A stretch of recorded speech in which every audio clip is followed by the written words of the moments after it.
Welcome, everybody. Yes, Mike, I'm on. Please do mute yourselves for now, though, please. Yeah. Peter, can you mute everyone for me? Yes, I'll be muting them one by one because Okay. if I mute everybody, Linda, you're off too. Oh, well, yeah, that makes sense, doesn't it? Okay. I'm hearing quite a bit of background noise right now, and because this is going to be recorded for Eastlink TV as well, we'd like to limit that kind of background noise as much as we can.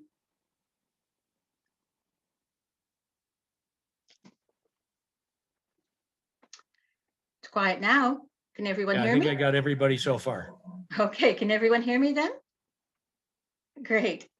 Welcome, everyone. That Sudbury Horticultural Society is delighted today to present the third in our virtual presentations for this spring. And this time it's a homegrown girl. Abby is a friend of mine, as is her husband, Grant. And Abby and Grant have been gardening down in the south end of Sudbury for quite some time and have turned what was really an unsightly lot that had been neglected into a marvel, a true home for pollinators, for mammals, for the birds, and for people too. So she and Grant have created this wildlife garden from what was really quite a challenging site. And I'm anxious because I haven't seen it all as well. And this is as close as we can get to doing the Open Garden Weekend tour. Abby is actually a geologist by profession, but she's many things, including a beekeeper and a bird watcher. She skis and knits, you name it. She's a multi-talented person and one of my best hort friends. Abby, take it over. Okay, now let's see, get the correct screen shared here.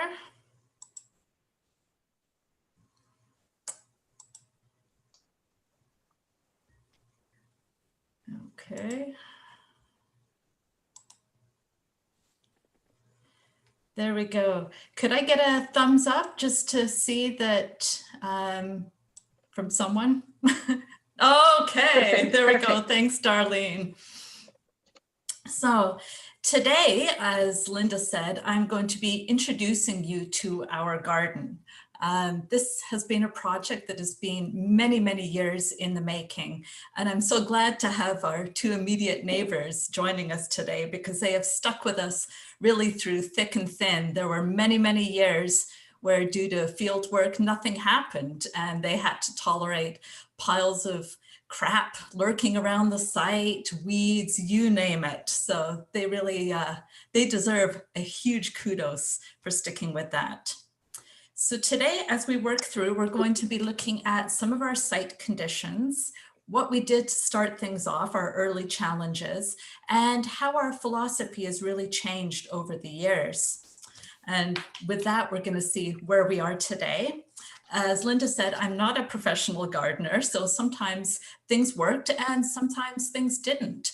Looking back at some of the photos, trying to put together this presentation, there were many, many plants where I realized, oh, those just kind of disappeared. So clearly they weren't the kind of thing that we wanted to be taking on. So with that, we will get going.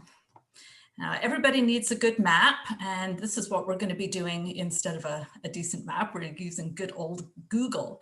So this is our plot right here down in the south end. And what you can't tell from this view is that there's actually a huge slope as you move from the front and along the side here, we're going to be looking at. This is the back area on the lowest level where we have shady gardens, we have ponds and wetlands. And then we start to move up onto the bedrock. We see areas where we've got a lot of ground cover. We have rock gardens. Continuing to move up, we have an area devoted to a very large compost area. We have a bit of a woodland walk, which I'm not going to be showing today, but it's a new thing for us. Then we continue up through more rock gardens in here, and finally into the veggie area. So it's quite a long, narrow lot, and it does have quite a few challenges to it. So this is what things looked like in the beginning when we first moved in. This here looks like a really nice tree, but it turns out that the bark was horribly cracked, so its days were definitely numbered. So looking from the house out towards the street, we can see there was a second tree right here also with really cracked bark. So those didn't last terribly long. And if you look down at the ground right here, it'll give you an idea of what we were working with. The grass didn't grow terribly well, neglect, it was really weedy. There was a lot of compacted fill, so not particularly good things to start working with.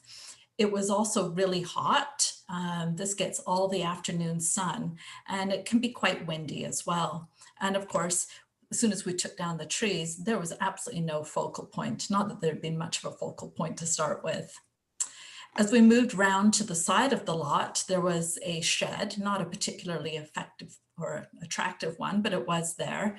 There were these strange wings and a chimney, rather ugly angel stone. We had some ugly patio stones, which I don't know if you can tell right here. If you look closely, you can see that they were actually sloped towards the house. So not really the kind of thing that a person wants. And then moving towards the back, you can see once again, really poor weedy looking grass.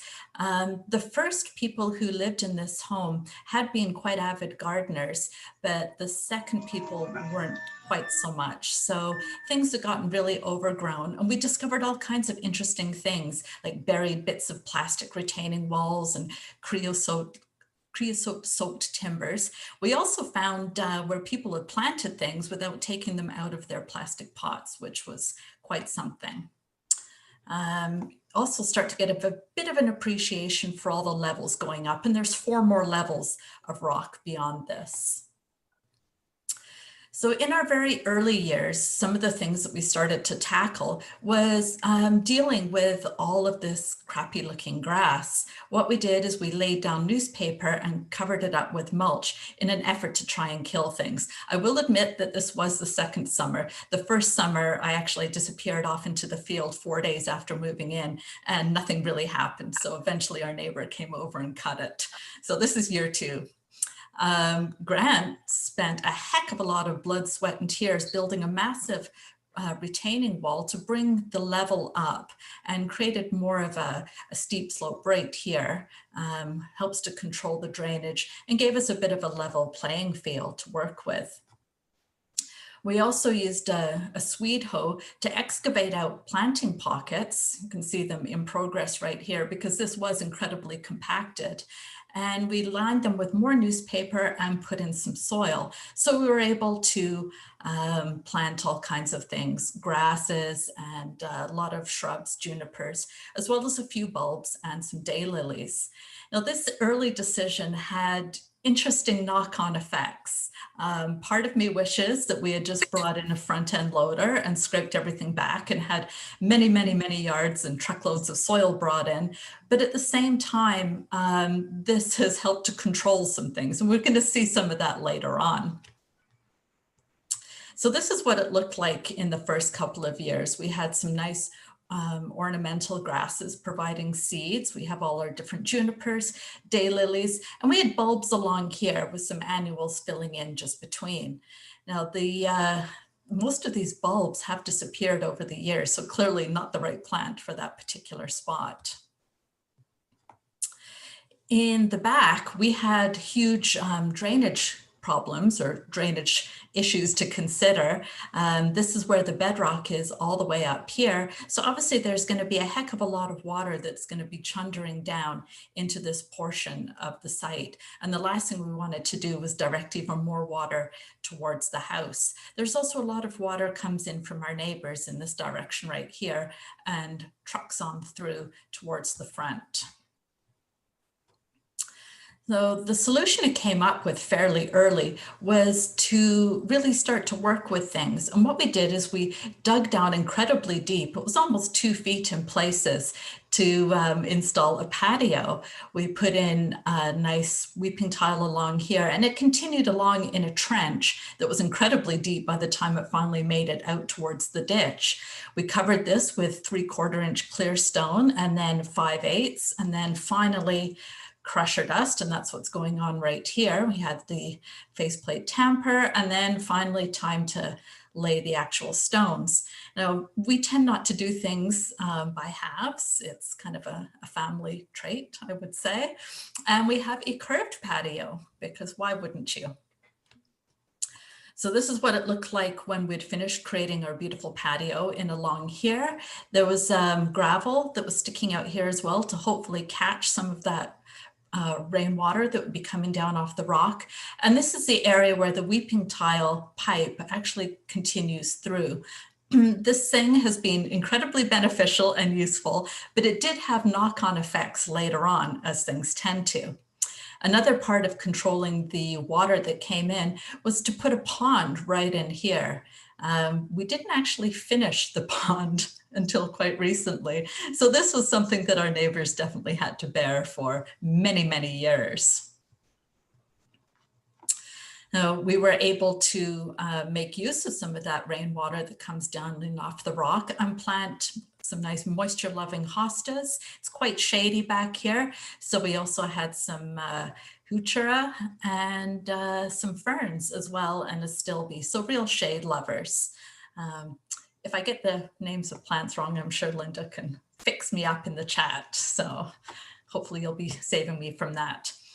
We also decided to put in a butterfly garden, and this was our first attempt at such a thing.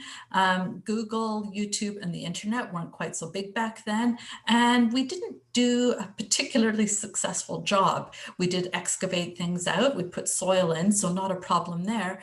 But what we ended up doing was we put in a whole line of shrubs. So not a whole lot of flowers, as you can see by these 2 or 3 pitiful lumps. So that one didn't work out quite so well. Those shrubs have since found new homes.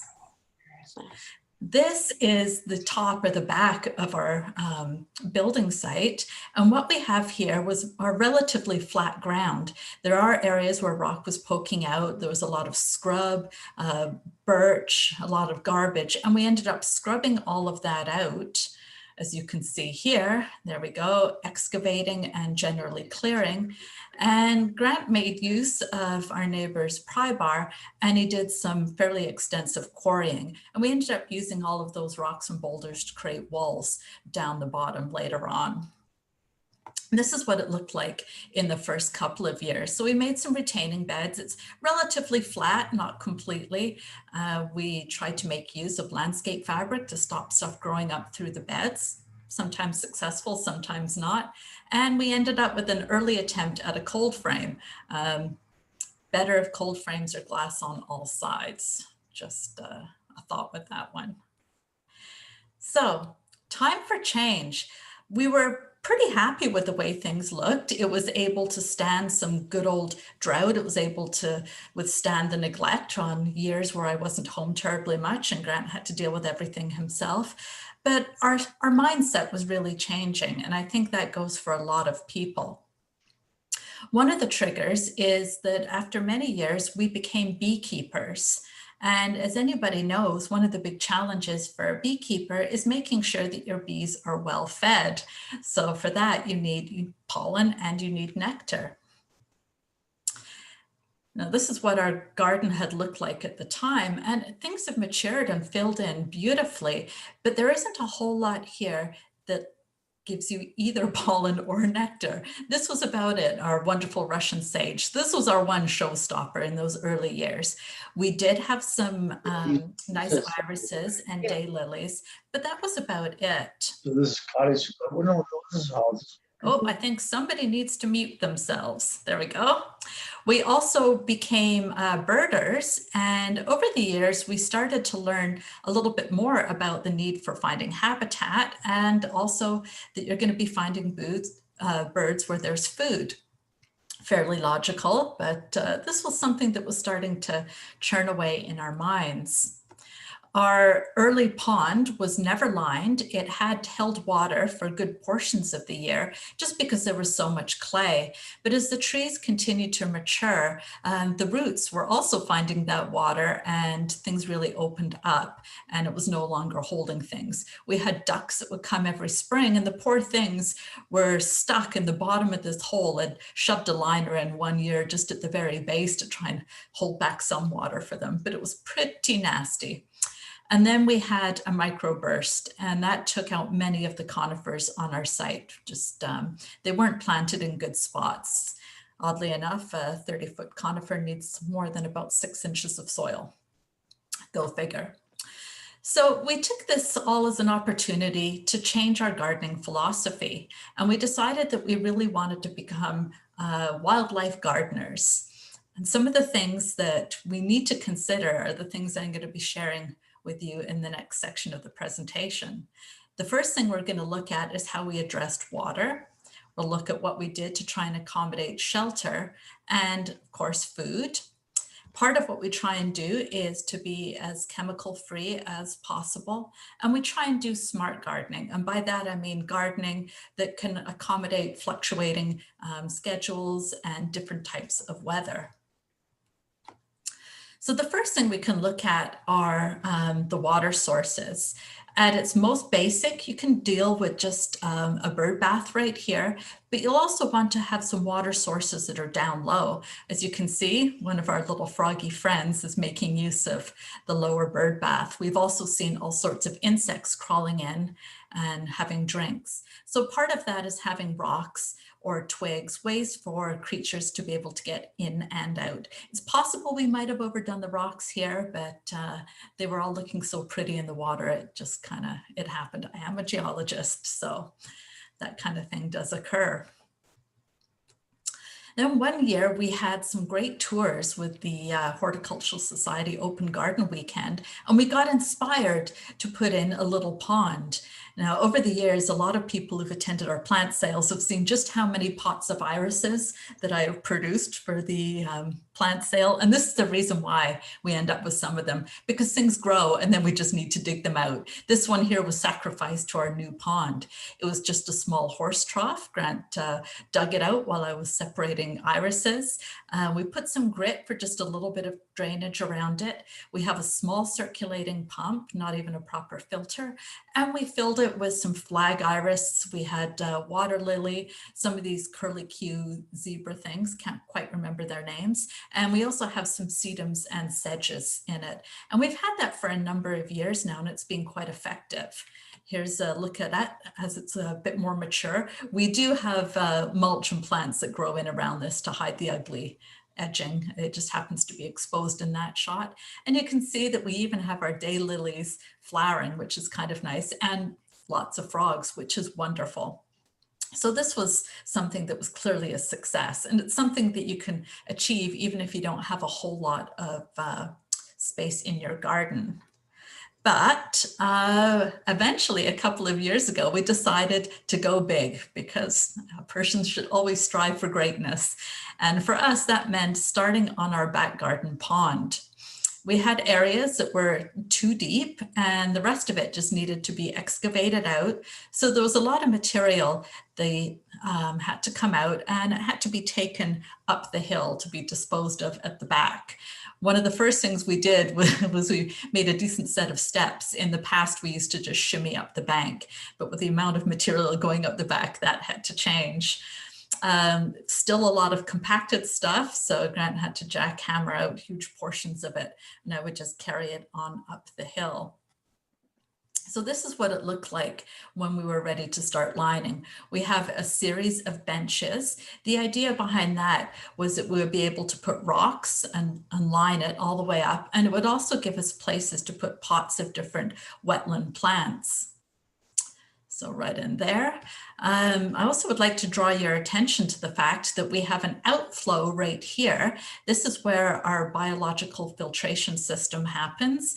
We have a pump that goes in there. And what Grant is doing right now is he's installing a weeping tile that contains the main pipe that drives all the water from that first biological filter box up to our waterfall box, which is up here, where we have more filter pads and biofields.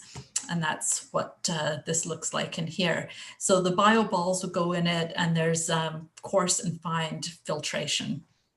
And the idea is bacteria and things like that build up on those balls and the filter pads, and it helps to eat all the bad stuff. We didn't want to have one of those types of ponds where we're dumping chemicals in it. It's, of course, if you're dumping chemicals in, you're not going to have much wildlife. So you can see that it was filling up the site. We were constrained. If you see along here, that was that original gravel path that accommodates a lot of the drainage that comes down off of the bedrock. And we didn't want to get rid of that. We still really need that drainage. So here I am, one glorious day. We were finally at the point where we were able to put in the liner. First of all, it was a nice felt pad, and that went really well, and we're feeling pretty good with life because that was nice and malleable. But we had a massive liner that had to go in next, and that one was a bit of a nightmare, and I was definitely exhausted by the end of that. This right here at the tip of this arrow, that shows where the waterfall comes out. So it's a bit of a cheat. The water is coming down from along here. It gets pumped through that channel up here and comes out and just circulates around. Above that, we have a dry swale so that we can catch excessive meltwater or rainwater, but we don't have to try and pump up an extra 5 or 10 feet. And we're not going to be dealing with all the splash over and things like that. This was something that we did after seeing what my mom and dad have to go through with their pond. We wanted to make things a wee bit easier on ourselves. We wanted to make sure that it was a very natural feeling pond. So we went to a wetland and lake area and acquired some plants.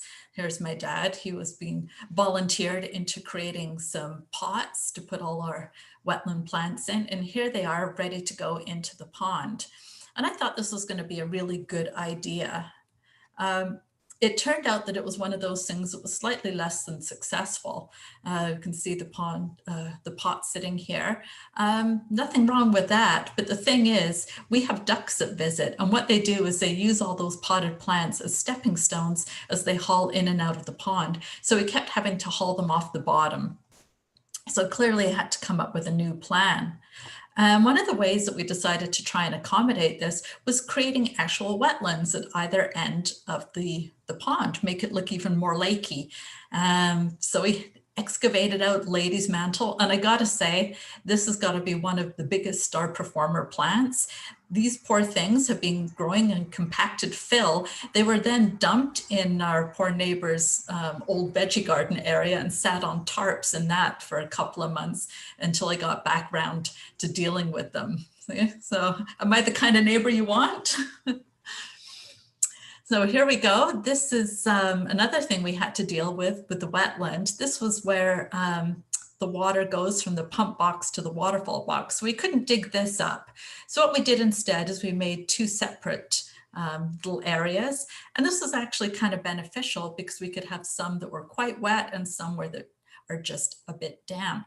We lined it with plastic. We dragged some holes in about 6 inches below surface and filled it with a combination of topsoil and compost. This was last year. You can see I've got my nice COVID hair going on there. There we go, filling it all up and planted. This was only last year, so of course things will change. I think every gardener just lives to shuffle. Hi. Along the, oh, we've got another unmuter there. Along the back of the pond, it gets quite hot and quite dry. We've got gravel, and if you were to be able to turn your head just a little bit further, you would see all kinds of rocky areas heading off to the right. So we're expecting to have quite a bit of reflected light. So this is where the ladies' mantle came into fore. We just simply dug a trench and plunked it in. We've covered part of the area with a few boulders to try and make it look natural, but our hope is we'll be able to just kind of let things go. And this is what things look like now that everything is kind of settling down into the landscape. Our last port of call is my bog garden. And this one here is, it's still presenting opportunities, I think would be the polite way to put it. Excavated down, and then last year it just started to rain, came August, and I spent a heck of a long time looking at this. So undeterred, we went off and bought a really big pump, and on a daily basis, I'd pump it down and excavate, eventually getting to the point where I could fill it in. And my first plan was just to have stepping stones going across the surface.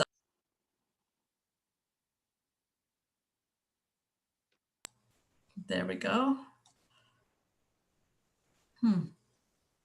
Can people still hear me, or have I been muted? Darlene? I can hear you, Abby. Okay.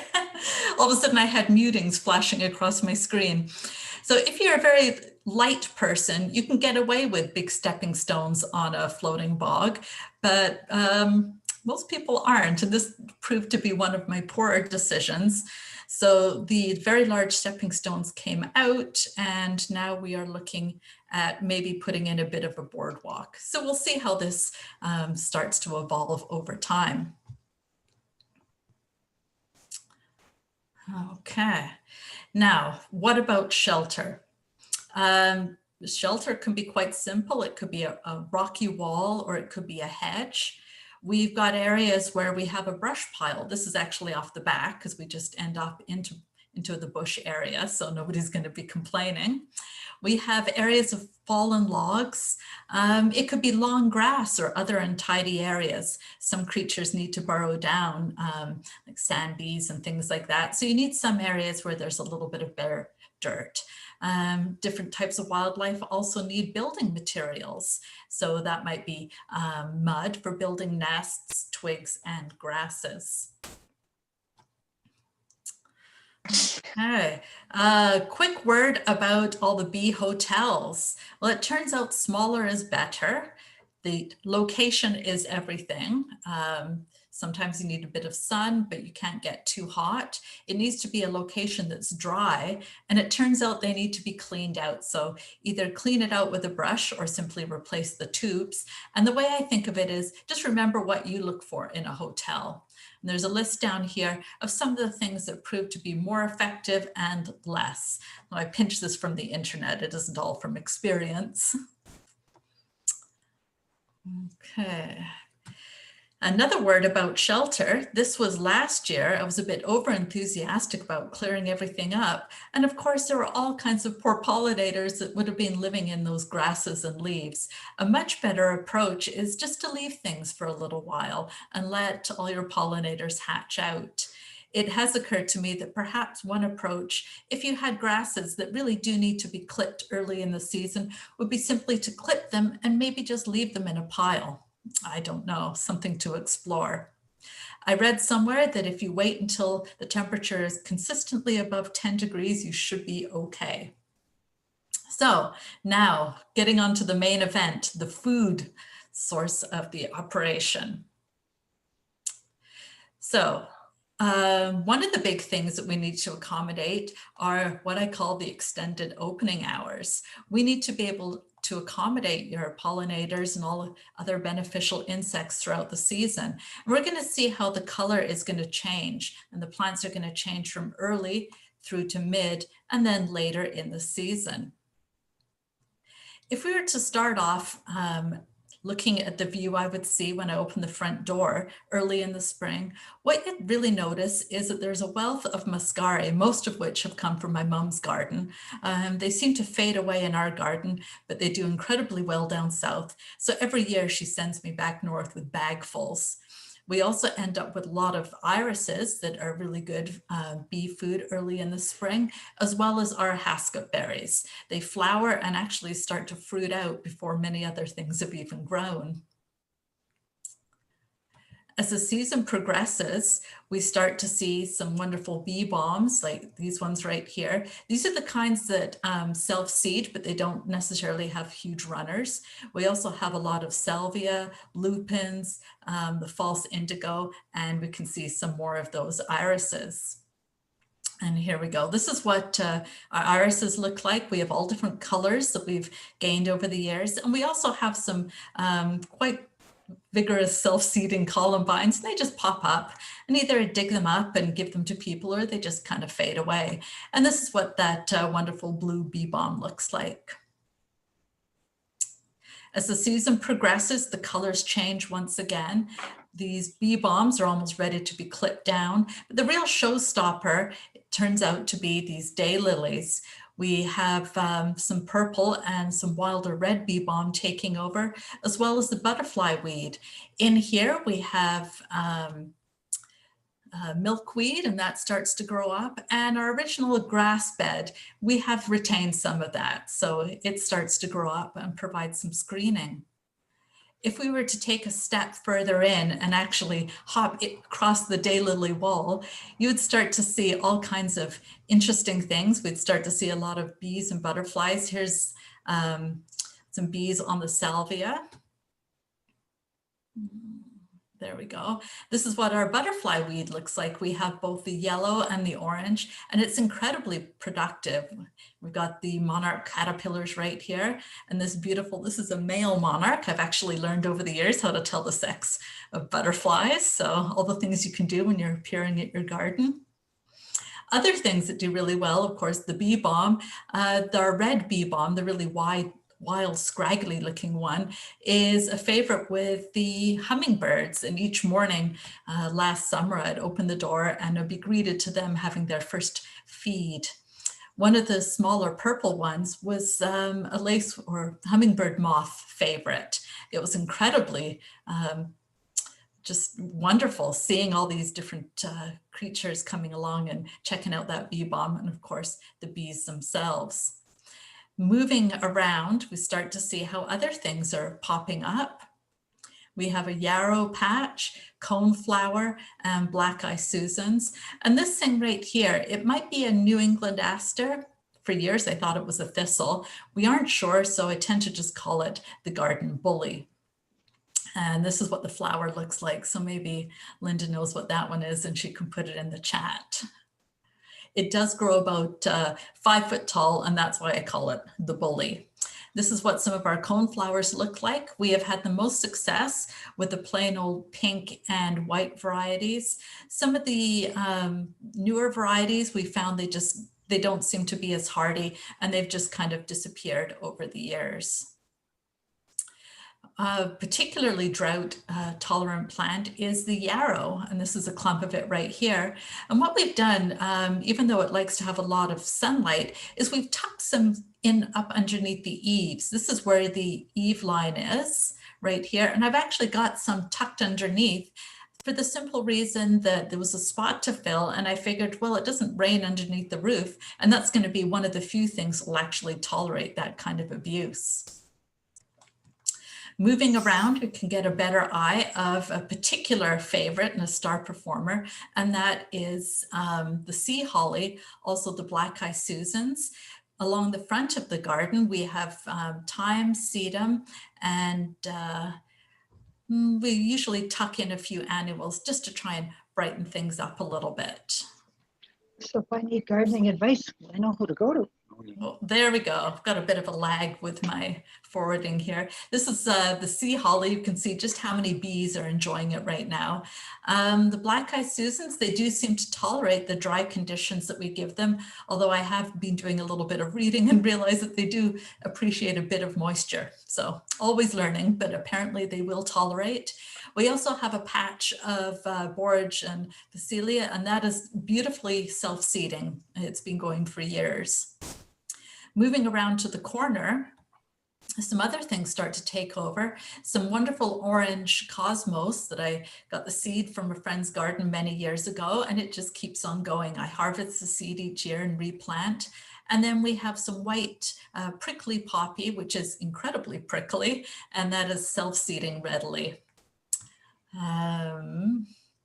When my computer catches up, there we go. A little earlier in the season at the corner, we have some gorgeous daylilies, which are very drought tolerant. And because it's so dry, our blazing star that's at the front of the garden, it does go over quite quickly. But earlier it would have provided a nice spike of color.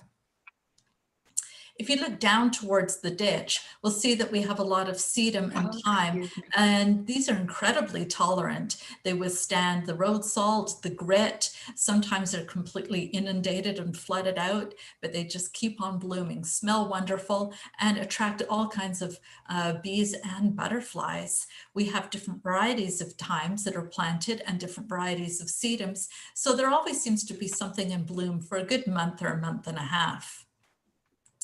Continuing around, we have our main milkweed bed right in here. And along the edge of the property line, we have a combination of catmint and oregano. Now, a word about this milkweed. It turns out that for years, those original plant pockets were the only thing keeping it in check. As soon as it busted out of that, it turned out to be a bit of a nightmare. And we've since tried to deal with the problem by getting rid of the extendo milkweed patch and grass that were growing on our poor neighbor's property, and we've replaced it with gravel. It gives it a wonderful sweep of gray, and it just looks absolutely fabulous. So we'll hope that it doesn't escape further. Oh. There we go. This is what the catmint looks like earlier in the season. So it's really nice that the catmint and the oregano do bloom at different portions of the season. So we get that transition. Now, milkweed was really one of the things that got everybody into wildlife gardening. Here's another male. He's got those two little dots. And I tend to think of these guys as the gateway drug into pollinator gardening. So this is our spready milkweed right here. These are examples of what the nice swamp milkweed that behaves itself looks like. And they all do flower at slightly different times of the year. So if you can stand it, there are advantages to having all of them in your garden. Why are we into this? Well, we can go from the eggs, and there is an egg somewhere on here. Oh, there it is, right there. That's a monarch egg. These are the first instar caterpillars. We get to watch it grow. This was a milkweed weed that I had to rescue. Eventually, they'll form that wonderful J hook and then form a chrysalis. I actually saw 2 or 3 of them form the chrysalis last summer, which was an incredible thing. They just whip around as they are busy turning into that chrysalis, eventually getting those wonderful jewel tones. Then as this continue to mature, they darken up, turn black, and eventually pop out. And once again, it's a boy. On the other side of our garden, we have a slightly different set of plants coming in. Some of the things that we have are, there we go, some oxeye daisy. Oh, bizarrely, this one always ends up with powdery mildew. Can't explain why, but it just sticks with itself. So it's some kind of systemic thing going on with the plant. We also have blanket flower, which we manage to weed out most years and are forced to rebuy. We also have Maltese cross, which proves to be quite effective and really draws monarchs and all types of other butterflies in. Here they're enjoying the coneflower. The real target, of course, is that milkweed. Now, just for something different, I'm going to take you back into the back garden. So if you've got shade or damper areas, there's a whole different range of plants that you might be looking at. Now, the first couple that come out in the spring are things that are pretty much planted for me. I honestly don't know how effective they are for pollinators, but I just enjoy them so much. We have hyacinths, which we planted near a window that's opened early in the spring, so under the kitchen window. And we also have a lot of primroses. The original one came from my mom's garden, and we've been slowly propagating them around, tucking them in underneath the hostea leaves. So they're beautiful, sunny little bits first thing in the season. As it progresses, the hostas start to come out. Heuchera, we have goat's beard. Not quite sure about that one yet. It does seem to get awfully big and flop everywhere. But we do get a lot of our early summer color from these Heuchera. That's what they look like, all different color of leaf shapes. And it turns out that the flowers are really incredibly effective for the very small bees. They make use of those all season long. As it continues to progress into the late summer, the turtlehead plant comes out. This is a moisture lover. It would like a bit more sun than it gets, but it does tolerate. And these are particularly good for bumblebees, and it's really good to watch. There we go. A big bumblebee will land on the lower portion of the flower, and they have to be quite heavy to be able to open it up, and they crawl right inside. So that's the bumblebee right there, hiding in that flower. And then as the season progresses even further, the leaves start to fall. We're actually borrowing the view from our neighbors right here. That's the property line right there. They have these magnificent hydrangeas that go from a wonderful creamy color to pink, and they're absolutely full of bees. And all their landscaping has really blended so incredibly well with what we've got going on. And this is from the other side. Again, this is the property line that goes somewhere through here. So our gardens on both sides really blend well with what our neighbors have done, which is quite wonderful.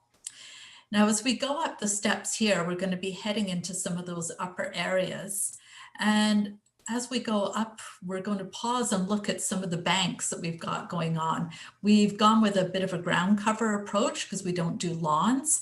On one of the banks, we've gone with a huge swath of the Bethlehem sage, lungwort, pulmonaria, whatever you want to call it.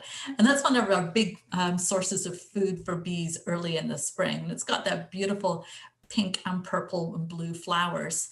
Later on, we have vinca flowering, bugleweed, and a bit of forget-me-not came from somewhere, and just there it is. We're going to see who survives best. And the bees seem to love this as well. A little later in the season, into June and July, we have lamium that takes over, a huge carpet of it. For years, I must admit, I had a huge hate on for lamium. I always seemed to end up weeding out the lamium patch whenever I was volunteering with the John Street Garden. And I could not stand it. But then our neighbors gave us a whole bunch of plants one year, and they did incredibly well. And now I just love it. So there you go, minds can be changed. As we progress on up the bedrock, we see that many of the things that did well in the front will also do well in the back. So we have carpets of sedums, we have thyme of all different type nestled in along the steps. I tend to tuck in some wonderful alyssum just to bring in a different sort of aroma, which is wonderful when you're going up the steps. And we have a huge veronica, which is incredibly popular. Towards the other side, this was the original butterfly garden. It's since been revamped, and it's full of yarrow, bee balm. We did still retain the cornice, but pretty well everything else is gone. We've got a geranium that just takes over and goes wild every year. And that's a little bee that fell asleep in it. It wasn't dead, I swear. So what else do we need to think about in terms of attracting wildlife into a garden? Well, you need to have things like berries. This was one of the old cherry trees, but you could put currant bushes in. These are wonderful because they flower early in the season, and then later on are a good source of food for everything from birds to chipmunks to squirrels. We have red, white, and black currants. I love the black currants, so I make sure I get those. The red currants tend to be left to the chipmunks. We also have grapes. If I happen to be home the weekend that the grapes are ripe, I'll get them. If not, the chipmunks do. And we also have this cute little thing that has pink berries. Can't remember what it's called now, but it's really cute. So we've kept it. Another word about berries, who knew? Lily of the Valley, they produce berries, and we've now had Lily of the Valley cropping up underneath all the tree branches where birds have eaten them and then pooped them out. So that part of the process is well and truly alive and well. We've also brought in different types of trees that accommodate all the various pollinators. This was a locust. We bought in the biggest tree that we could afford, and we had to bring it up on a huge cart. It was a neighborhood project, and once again, our poor neighbors, they volunteered up their slope instead of our rocky mess. And there's all the guys bringing in this massive tree. Last year, we brought in a chokecherry of a more reasonable size, and that one Grant managed to get up the slope himself. We also make sure that we leave a lot of seed pods and grasses for the birds. Right here, this is the blue false indigo. Gorgeous blue seed heads that appear. We leave as many of the coneflowers, black-eyed Susans, even the sea holly. So absolutely everything is left. It also gives wonderful winter interest. For a couple of years now, I've been planting sunflowers in front of the kitchen window. And what's really neat is if you happen to time it quite right, you can see all these little finches eating those sunflowers. And it's quite wonderful where you're standing only a foot or two from these little birds, and they sound so incredibly cheerful. We get a real pleasure out of watching those. We also have to deal with the food chain. Here are some ants. We're herding some black aphids, so all kinds of different things going on, predation. Here a warbler is eating an insect, and unfortunately this chipmunk here was going after a monarch, which did not make me happy.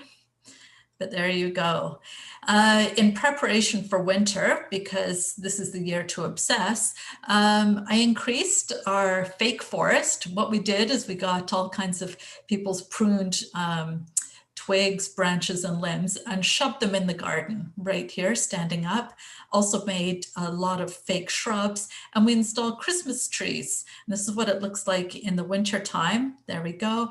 So this gives a lot of cover for birds coming in.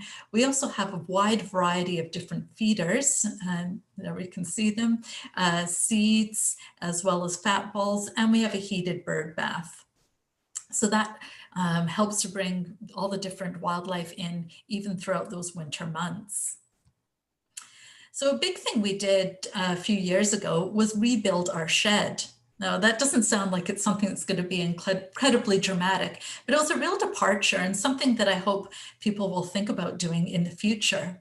Now, this is quite a tight spot. It has to accommodate a lot of functions. We don't have very much flat ground. So we needed to have our rain barrels. This was an area where we had compost. We wanted to have a backup generator. That's what's marked out here. We did not want to lose our trees, so we needed to accommodate tree roots. We have buried utilities, one of the few people on our street, and that means all of those go through there. We don't have overhead electrical, bit of a nuisance.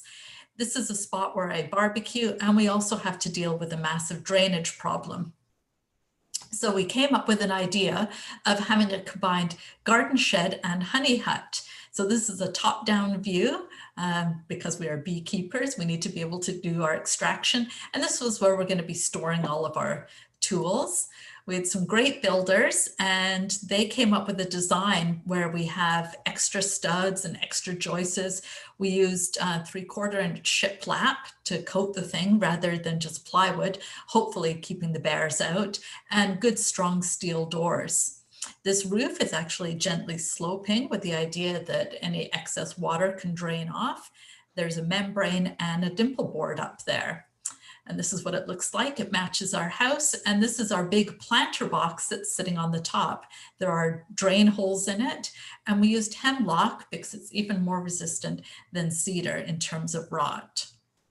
We threw up some landscape fabric, filled it not with gravel, but with styrofoam that we had collected up over the years, and Grant cut and broke all of that up.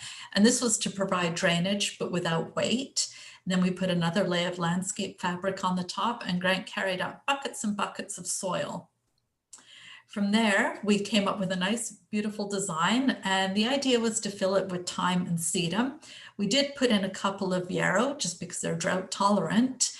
Didn't have enough plants, but we did have a bag of thyme seed, and sprinkled that out and diligently watered every day for about 2 months until it germinated.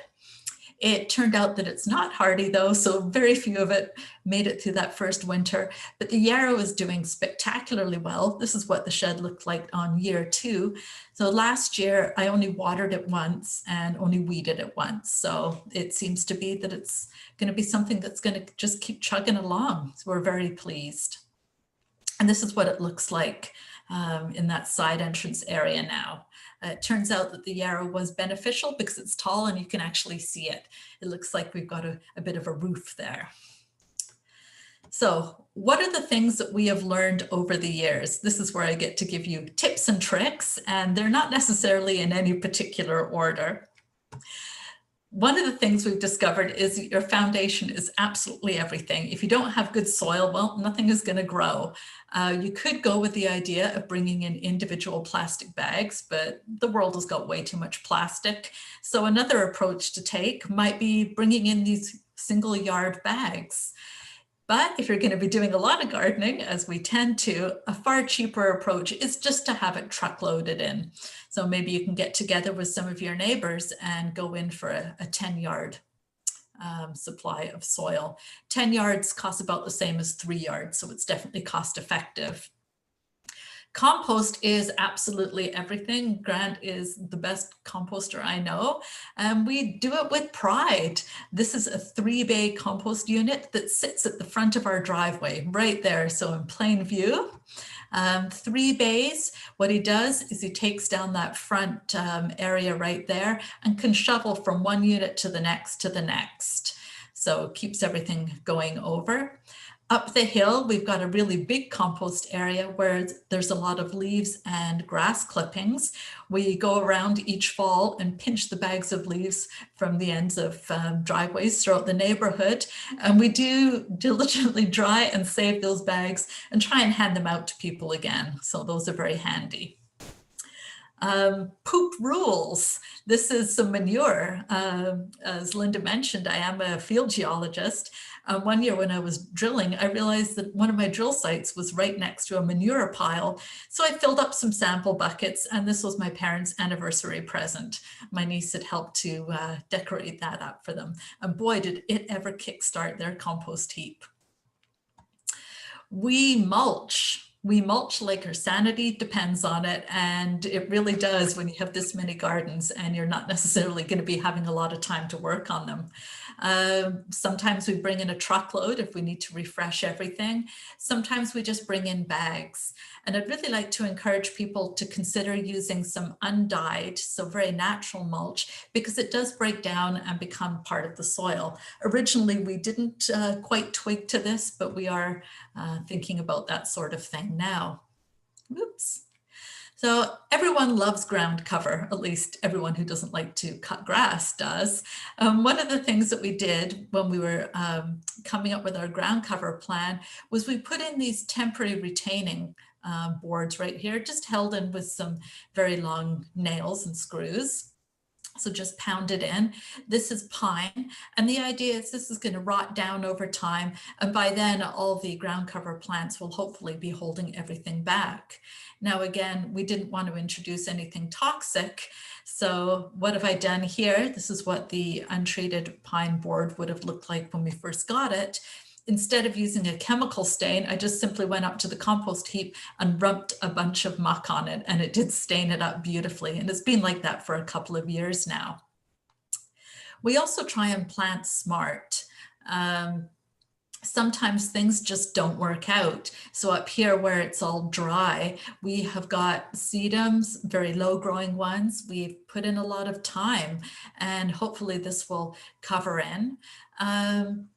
In the past, we used to plant things like Asiatic lilies. Well, those turned out to be a bad choice for someone who doesn't want to spend their entire life picking grubs off. We've tried things that didn't work in terms of phlox. Bizarrely, garden phlox doesn't work for us. It grows, but nobody seems to appreciate it. So just watch and see what grows and what doesn't, and be willing to adapt. We have a whole lot of rain barrels, and we just love seeing these things fill up. And we are quite good about using them to water our pots. We have a nice diverter system. So in the spring and summer, the water goes down through the rain barrels, but we just flip a switch in the fall and winter, and it's not filling those up. But you have to be realistic, and sometimes you just need to use a hose, and that's fine. The best sprinkler that we found was one from Lee Valley, and it's incredibly adjustable.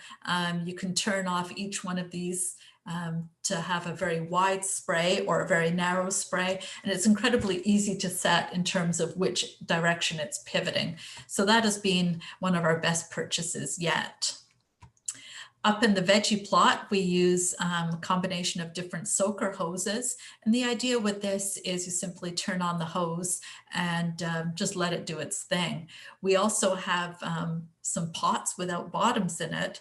And what these do is they allow us to fill water in right where some of the really thirsty plants are. It hits down into the root zone for things like tomatoes. So that's been really effective. In our efforts to be more environmental, we try and reuse plastic pots. And I've actually had a lot of coworkers who've saved things for me. And it could be things like mushroom trays, plant pots that they've used. We've had yogurt pots, sour cream containers, you name it, we're using it for planting. I do a lot of my seed starting in paper pots, and I make these throughout the late spring right here. This is a little gizmo I got from Lee Valley many years ago. I used to use the Northern Life when we got it for free, but now they don't do a paper version. So I'm using those compost bags, and so far it seems to be working well. Now, it turns out that you can't overdo things with grow lights. I've used a combination of both T5s and LEDs. The T5s, they're cheaper, so less upfront cost, but they are incredibly hot. So you have to be willing to invest in a lot of fans or else minimal garments if you're stuck working. Now, this was last spring. This was my plant room, and suddenly COVID hit and I was sent home, and this also became my office. So I had a fan running for about 14 hours a day in there. The T5 bulbs also contain mercury, so not so good. LEDs, more of an investment, but they are cooler, and it turns out they're quite sturdy. So that's what we go for now. If you overdo things, make sure that you have a little pathway to get through your seedlings, or else watering is a nightmare. And you do need to be able to adjust the heights as your plants grow. So I mentioned you can overdo things. This is what happened. This was our garage. We had to set up a mini greenhouse on the driveway. And believe it or not, this is the closet. So I had grow lights and plants set up in my closet as well. Bit of a nightmare. And it turns out you can also start seedlings too early. I had annuals that were flowering. I had tomatoes that were actually forming on the vines. And this was still April. So it was definitely too early. But sometimes it's fun to start things early. And last year, it was still April. I had the cold frame up and running. I did have to cover it when it was snowing, but we were eating radishes by mid to late May. So that was kind of fun. In terms of seeding and saving seeds, we've learned to have realistic expectations. It's a lot of fun saving seeds, and we do it every year, but sometimes things don't pop out true to form, and we have noticed that we have lower germination rates, and that's gone for things like marigolds, columbines, but also things like beets and peas. So just be realistic. We've discovered that your row covers are really garden magic. And here I am, I'm sewing together 2 bits of it while the home was being renovated, so things were a little chaotic. But what we've done is we've set up these wonderful hoop systems. They're pinned into the side of the garden just by some metal hose clamps. So we can pull the hoops off for planting. Got to be practical about these things. And then the row cover just drapes across the top. It helps keep the animals off. It helps keep insects off. It gives a little bit of shade and keeps things a bit damper. So things are able to germinate a lot easier. Later in the season, we've also used them to put more of a frost blanket on, so a little bit of season extender. And a couple of years, I've also put plastic over it to try and make polytunnels with mixed results. Hey, weeds suck. So what did we do? We got out more of our trusty Northern Life, put down a barrier, and we put grit. So things are a lot easier to weed out now. And also on the weeds suck theme, if you plant your plants close enough, the weeds get crowded out. But you can't overdo things. It was a bit of a struggle to get into the zucchini and cucumber patch, and also had a little bit of a problem with powdery mildew last year because things were a bit close. But in the main beds, it works out just fine. I put things that are growing early in the season, like rocket, sorry, what's the Canadian term? Arugula, in underneath peppers and tomatoes. We eat those and then they disappear. These are bull's blood. Beetroot, same kind of thing. Early greens, and then they're gone. But sometimes weeds are kind of good. Here, Allison's had self-seeded, so we just let them grow. We had a wonderful sea holly that tried so hard for years, and we let that go as well. And I discovered all kinds of nice little milkweed plants growing in the driveway, so I rescued all of those as well. We try companion planting. I've got a wheel that my mom gave me years ago that tells me what should go with what. I try it each year. Does it work? Well, I don't really know if it helps or not, but I figure it's worth a shot. And here I've got carrot and onions growing together because apparently onions repel carrot fly and carrots repel onion fly. It's worth trying. I've also learned over the years to mark my plants. I don't label them, so I'm not quite that anal, but I do have a little stick. And the reason I do that is because early in the season, after everything's been cleared off, you can lose your plants. And as I mentioned before, we have weeded out our blanket flower more times than we can even count. So we try and take precautions now. I mentioned this earlier, the plant pockets did have unexpected benefits, and I hadn't really realized it. I enjoyed the milkweed so much in the front that it decided to plant it in some garden areas in the back. And here we go, I planted the spready kind. It was fine the first couple of years, but then it took off. So one of my big jobs this spring is going to be to dig out this bed and remove it. Whoops. So, victim of our own success. That's a bit intriguing. Well, it turns out that we did such a good job of drawing all our pollinators down into the front and lower portions of the garden that they were completely ignoring the veggie garden up the top. And I suddenly realized that I wasn't seeing anything on the tomatoes, the squash, or any of the cucumbers or eggplants. So I was having to do double duty. And we decided that maybe we should start expanding our native species garden into the area around our veggie garden. Not being afraid of overdoing things, we scrubbed out the rock once again in areas where it wasn't quite deep enough. Grant got out his handy jackhammer right there. We brought in some wonderful boulders, got another 10 yards of topsoil. We had 30 yards last year, which was maybe excessive. But over the course of the summer, we were able to go from areas that look like this to areas that look like this. And these are all native species. They're a bit tiny when we first put them in. So we have filled in with annuals just to cover the ground, and also tomatoes, because why not? So I've discovered that you can use sedums to structural effects if you're willing to spend an entire week very carefully bringing in layers of sedums and soil. It does work. And there we go. That had been bare rock. And now we've got a wonderful fan and river of sedum coming in. And this gives you an idea of where the veggie garden is well. So hopefully by taking these efforts, we're going to start enticing things up to pollinate our garden for us. We're looking for opportunities to plant absolutely anywhere and making the best of everything we can. Grant has to water the compost as he's turning it. So I've decided that even though I wouldn't normally try and put moisture lovers up high on the landscape, this was an area where I could, since he'll be watering anyway. And I've got a nice row of fall asters growing. sometimes people don't have a lot of space. So there's an opportunity to create what I call a pollinator pot. And this is where I'm finally decided is a good place to shove that nasty spready milkweed. Put it in pots, put in some other flowers to draw in pollinators. Pat gifted me with a flat of whatchamacallits, I'm having a brain fart. Petunias, there we go. Just to try and dress everything up. We shoved sticks up, and this proved to be a wonderful place to observe monarchs. We had so many of them here, and it was just absolutely wonderful. Pest control, always a bit of a thing. Some pests you can live with, others not so much. I can't bear to kill things. So last summer, I spent rather a lot of time trapping and taking chipmunks off for a drive.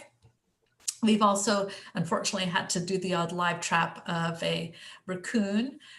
This is some of the chipmunk damage that I had, as well as sacrificial tomatoes and monarchs. We did try and deter them by using rubber snakes. Apparently that was something that was advertised by Ed Lawrence one year. And that summer, rubber snakes were in incredibly short supply. Because we do back onto the bush, we do have a bit of a bear problem at certain times of the year. So we do have to take our feeders down early. And of course, with all our root bushes, there's always going to be a bit of a concern with that as well.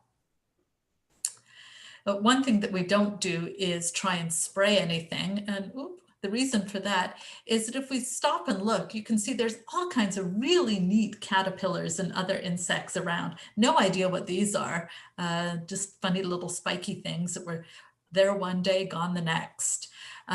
Even when it comes down to the less desirable, the gypsy moths, I couldn't bear to spray. So I banded some of the oaks that they seem to be going for. And I took a very twiggy broom out several times a day. I called it the broom of death. And I would be squashing and beating on these things. So that was last summer's activity.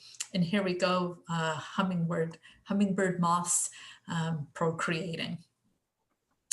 We're also working on improving our steps and our pathways. So at some point when we've got this all whipped into shape, we'll be on the garden tour. But until then, I'm afraid we can't. Grant and I are able to hop up our bedrock, but most people really don't want to be forced into that kind of situation. And a last couple of thoughts, just to enjoy your garden. We indulge in backyard birding.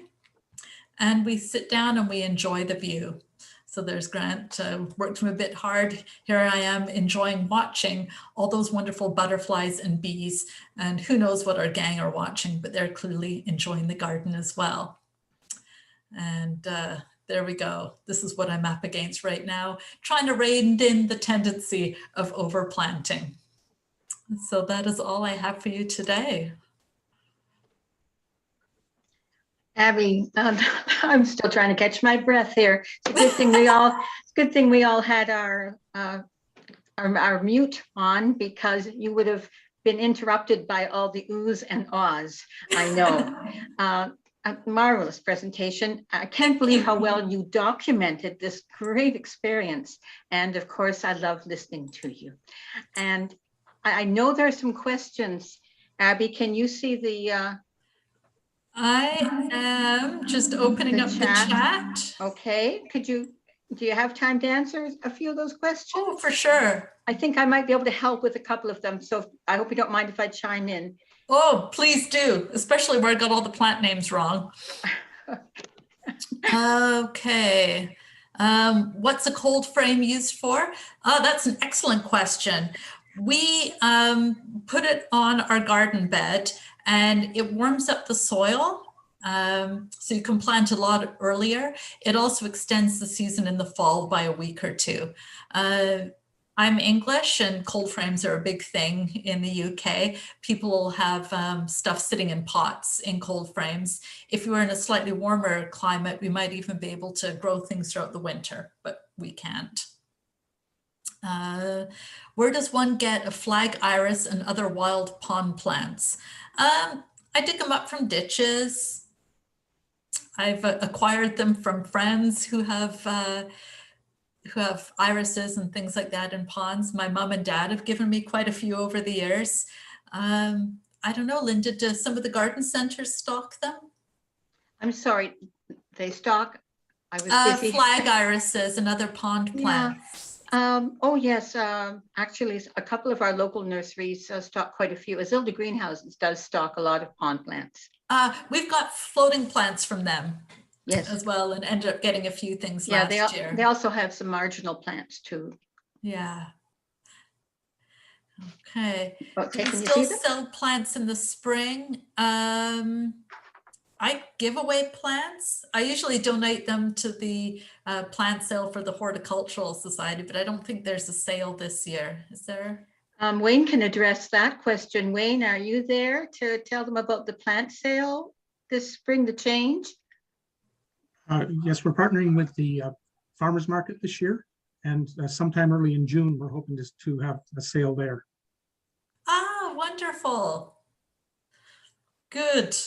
One of the unexpected benefits of not clearing your garden each fall is that stuff self-seeds, and each spring I like to go around and dig up all the little seedlings that have popped up and give them to friends and donate them to the plant sale. It's wonderful. I was going to say, if you visited our plant sales in the last few years and bought a hosta, you very likely have the offspring of one of Abby's hostas in your garden. Yeah, that and my mom, she is the most amazing hosta gardener going. So she's been diligently gardening away from down in Elora, and each year I'd bring back carloads of them. Are coneflowers perennials? Another good question. Yes, at least those big pink and white ones are. Some of the newer varieties we haven't had a lot of success with. They've either reverted or they've just disappeared. But yeah, a coneflower is a perennial. Oh, it was answered right after. Sorry about that. Hummers come to my pulmonaria early in spring. Huh, so no feeder for the bear to take out. We had a bear visit last week, which was most annoying. Let's see. Any other questions? Oh, squirrels devastated zucchini and pumpkins other than cages. Any ideas? I have heard that people have done things with cayenne pepper and stuff like that. But that's something I guess you would have to put back each time it rained or each time you watered. So I don't know if it would actually be effective or not. Maybe other people have got some ideas on that one. Sometimes you just have to accept the inevitable. I used to grow broad beans, and the first year, the chipmunks would sometimes eat the almost ready to be picked broad beans. The next year, they started eating the broad beans just as they started to appear. The year after that, they started to eat the shoots. So the seeds weren't even fully grown. And at that point, I just gave up. It was too stressful. Oh, let's see what else. Any other questions? Oh, somebody would like some donations for plants. Absolutely. We're always happy. Oh, do I have a recommendation for a good rain barrel? We've actually created our own. In the past, Grant was able to get old barrels from work, and he just cut the top off and he installed the hose spigot at the bottom.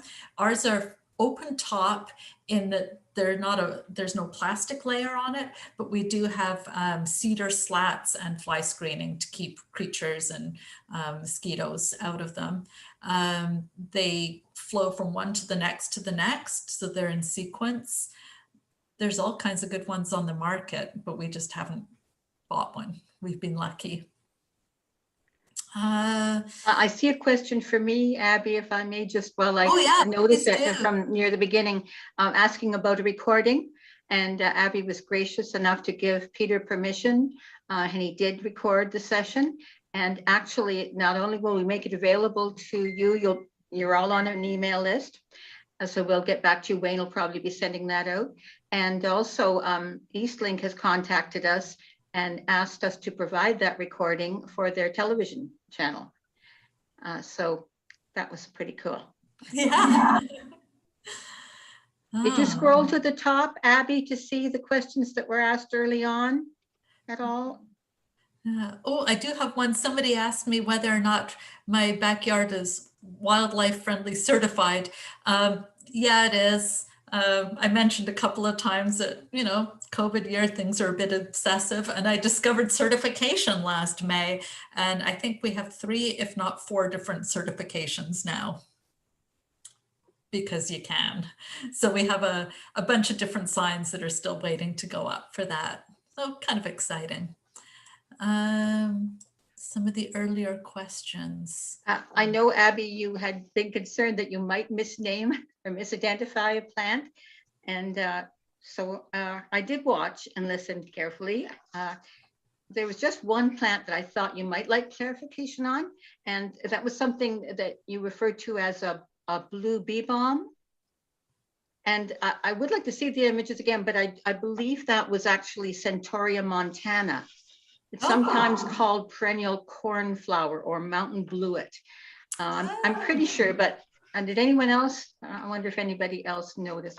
But that's a really tough perennial, very useful perennial. I noticed you also had the very large yellow fluffy Centaurea macrocephala in your pictures, and you didn't mention it, but usually people ask about it because it's so impressive. And again, it's good for the pollinators. Yeah, thank you. That particular blue flower has many different names, and it's always hard. I have them in my garden, and I notice now someone called it a blue bonnet, but it's not really a blue bonnet. It is that centurion now. Yeah, Centaurea montana. It's good. Yeah. It is helpful to use botanical names if you can. That's so why master gardeners get a little uptight about it. Abby, that was just a marvelous presentation. As I say, I know I'm going to get all kinds of great feedback. I'd like to thank everyone. Today we had almost 100 people today. I see applause, actually. We should unmute so you can hear it. I know that we'll have the great feedback, and I want to thank people so much. This is an opportunity to say thank you. Not only have I been getting all this great feedback, which I've been passing along the way, these first 3 sessions. We have 2 more in the spring at the end of April and at the end of May. So watch for them on our Facebook group. I'll be posting about them, and or on our website, sudburyhorticulturalsociety.ca. And I'd also like to thank those people who have actually made donations to the society, because now we can continue these presentations in the fall and hopefully have 2 or 3 more. It's wonderful. So thank you so much, everyone. Thank you again, Peter. The Parkside Center has been an incredible partner. And Abby, you're a treasure. I hope I can get out there to see your garden this summer. Let's hope. Thank you, everyone. Bye now. Bye, thank you. Thank you.